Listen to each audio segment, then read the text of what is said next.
How is everybody doing today? Monday, Manic Monday, episode 103. And no, I did not forget what I was thinking about at the end of last week and the subject matter I was going to cover today. And it'll be nice to make some videos on my thoughts on it, but it's kind of the thought of, okay, using indicators in your trading plan.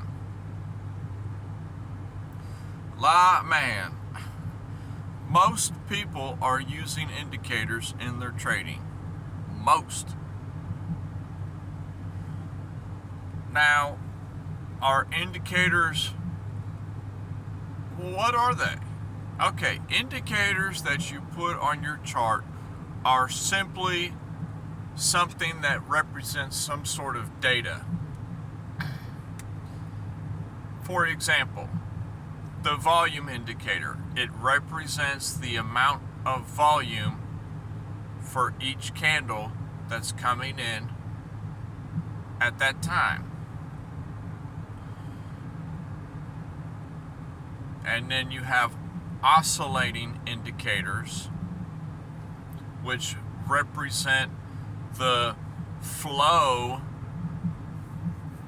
of the past 200, 100 candles. What's the general flow of it? You know, are we going up? Are we way up high? We've been going up for a while. Our average is way up high. Are we down low? Our average is way down low. There's a lot of indicators out there. There is even simple indicators that people have made that are just straight up buy-sell indicators. Like, what? Really? You know, they just print. They just print a blue dot, a green dot or a red dot, and just says, buy here now, sell here now. I mean, is that what you're looking for? Is that what you want? I'm telling you, indicators, they are just a tool to use to help you. But what happens more often than this isn't me being down on indicators. I'm just saying what happens is most indicators, the vast majority of indicators are lagging in what they're showing. So it takes time for them to catch up to what price is actually doing. You know, for example, price could be going down, and your indicator could be showing that, okay, price is going down,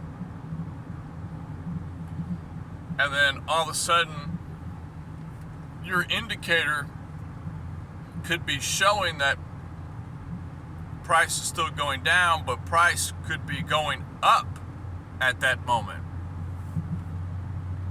And you know, you're thinking, okay, well, the indicator, it's going down, it's pointing down, it's flowing downwards, but price is going up. What's going on? You know, they're different. They're behaving differently, you know.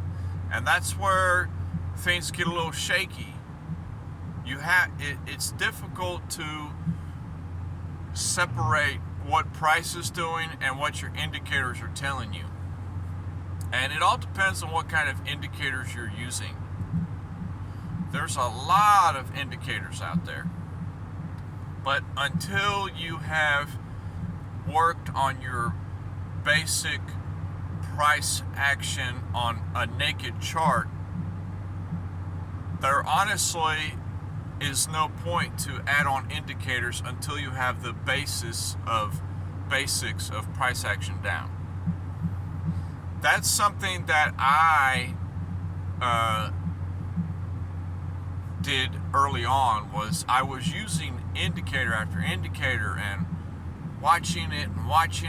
How's this work? How's that work? Well, you know, indicators work great in certain situations, but the one thing that never lies is price, which is why I generally now I focus more on a naked chart. Because when y'all watch my video that I ever do, I very rarely, I don't do videos too often, but I wanted to go over some thoughts on ARM the other day, the stock, and I was looking at it, and you might have been thinking, well, why don't you slap some indicators on that bad boy? Let's see it,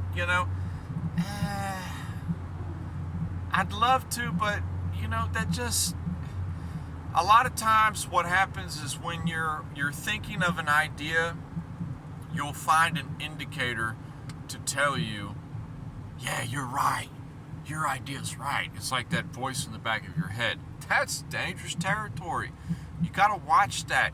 You got to watch that thinking of being quick to slap an indicator on that chart just because you want it to, back you up on what you're thinking. Indicators have a way of doing that. They have a way of backing up what you're thinking, because you might have a hard time separating what you see and what is really happening. But indicators, they can tell some things. Generally, when I'm placing indicators, I like to put it up real quick, see what it says, and then take it back off.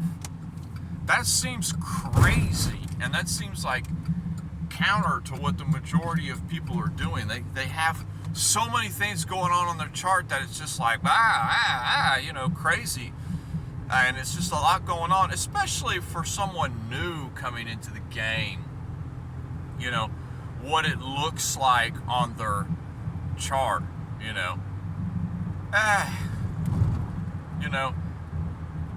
generally it's, for me, I enjoy just popping something on there real quick just to see what it says and then taking it back off, because if I leave it there, in my mind it starts cementing that thing in my subconscious mind of, oh, see it's high, or see it's low, it's time to buy, it's low, it's time to buy, my indicator's telling me it's time to buy.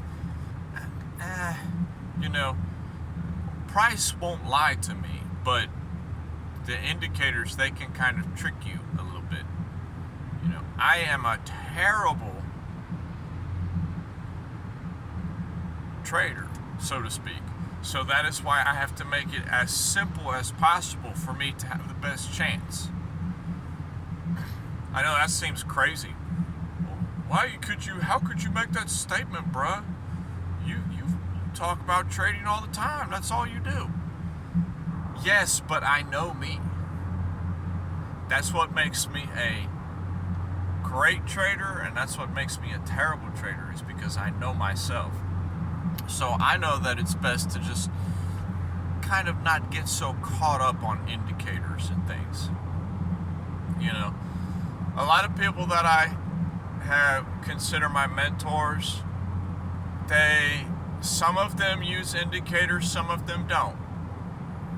One of them, he uses one indicator, but it's kind of like it's got several things put into it, Another person that's a mentor of mine, he always uses like 5. He has between 5 and 6. There's generally 5 on there at all times. Another person, he uses nothing. Another person, he uses like 2. Everybody has their own style.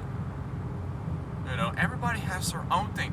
You have to do what works for you.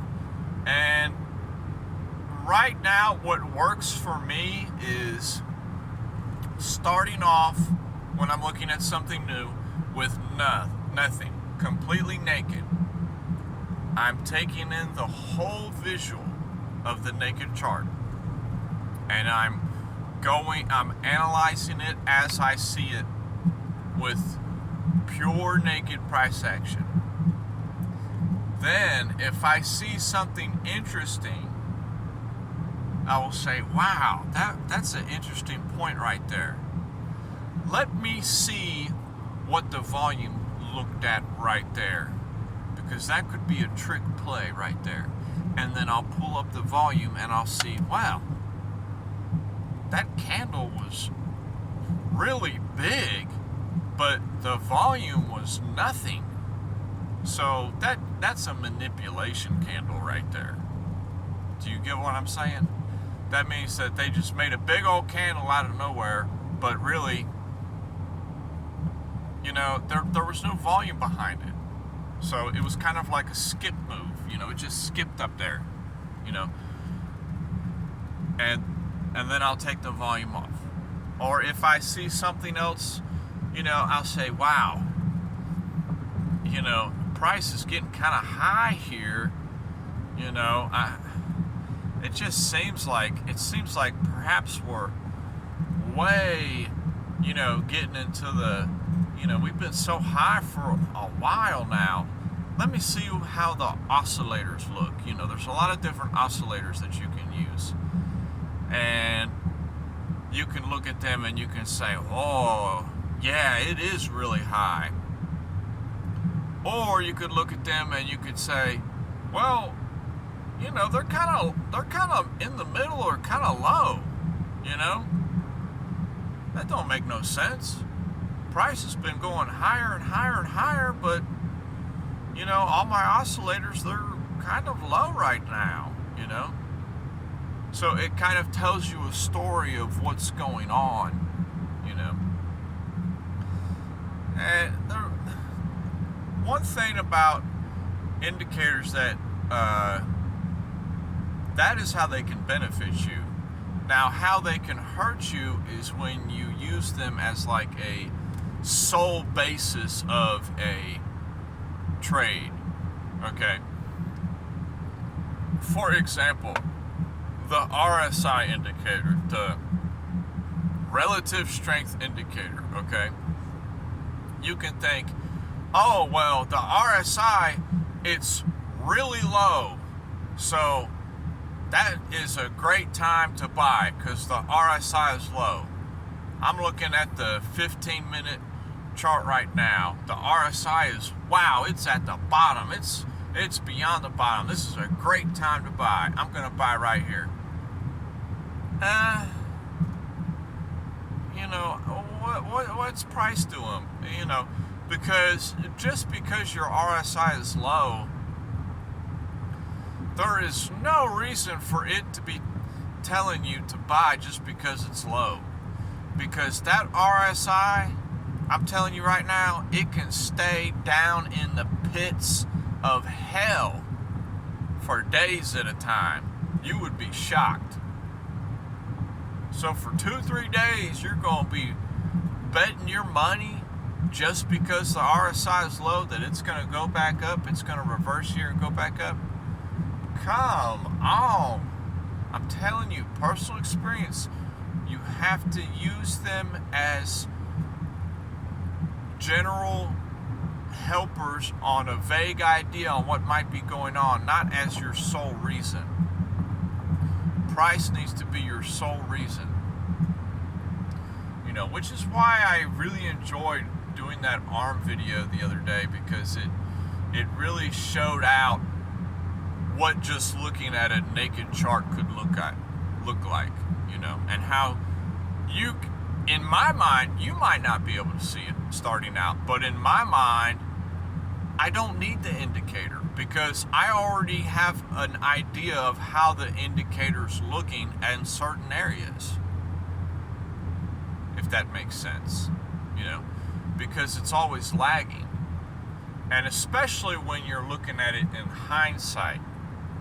That is tricky too, because a lot of back tests I've done, when I back test things, okay, in the past, with the indicators, they look great. Utilizing that in live plays, they do not. Now, how come? How does that make sense? It worked 8 out of 10 times on the back test, but it only worked 2 out of 10 times on the forward test. Because they're lagging. The indicators will not really truly confirm a story until after it's already happened. Which is like a sad truth, especially on like when you're looking at 5-minute and 15-minute plays. You know, there's a lot of you'll see on your indicator, oh, okay, it's showing this signal, okay, I'm going to take this, and then it doesn't play out. And then later on, you go back and look at it and say, oh, well, the indicator, yeah, it wasn't even making that signal. But when I was there on the live trade, it was making that signal. Interesting, you know. It's because it bends. It shapes itself to like the average of so many candles. You can put in your settings on those RSI and oscillators of how many candles you want your setting to be on the average. And that's what dictates it. So later on, when you have more data in there, it kind of corrects itself in its shape, and your signal wasn't even there. But when you're looking at it live coming in, you're seeing it and you're trading it. If you know about that, you know it's very tricky. That's why personally I just enjoy the naked chart, and then I'll add on bit by bit as I want to look at something interesting. You know, there's a lot of interesting indicators out there, and a lot of interesting, you know, things that people have put together. And that's kind of all I had thoughts for today, was just, you know, introducing indicators into your trading plan slowly, bit by bit. And when you do, work on keeping what price is doing and what the indicators are doing kind of separate, because they could be telling you two different stories. Don't always use the indicators to back you up on your thoughts, so to speak. Just because the indicators are telling you to sell something, is price telling you to sell something? You get what I'm saying? What is the price on there doing? It could be telling you that, no, we're still good. We're still, you know, hanging out around here. There's no reason to get rid of this position. Exactly. And then what happens a lot of times? It takes another leg up, and you just made more money. But if you're following your indicators, they're kind of, you know, they're telling you, oh, time to sell, time to sell, time to sell. Well, you want all things to come align together as one, so to speak. And we'll talk on that more later. But peace and love, and I'll talk to everybody later.